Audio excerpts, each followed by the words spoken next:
Canada has a few tricks up its sleeve that could counter Trump's tariff threats. Despite Trump's claims that the U.S. will impose a 25% tariff on Canadian imports, experts believe Canada has some powerful anti-tariff measures that could mitigate the damage. Why?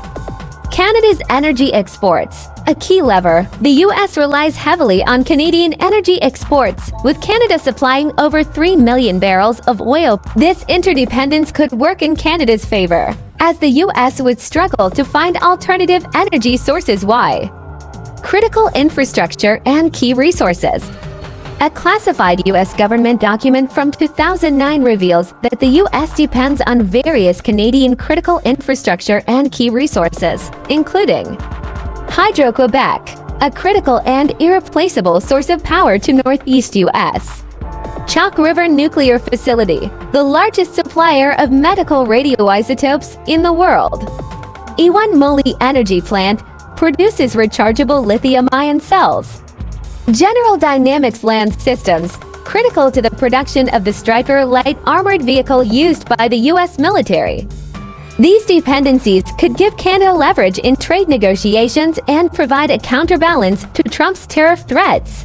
Retaliation and trade disputes. Canada can also retaliate against U.S. tariffs by targeting American goods, such as agricultural products, machinery, and chemicals. This tit-for-tat approach would aim to inflict similar economic pain on the U.S., forcing Trump to reconsider his tariff plans. Why? A weak Canadian dollar. A weaker Canadian dollar, which has already depreciated in response to Trump's tariff threats, could also help mitigate the impact of tariffs. A lower loonie makes Canadian exports more competitive in the global market. Why? In conclusion, while Trump's tariff threats are certainly a concern for Canada, the country has a range of anti-tariff measures at its disposal. By leveraging its energy exports, critical infrastructure, and key resources, Canada can minimize the impact of tariffs and protect its economic interests.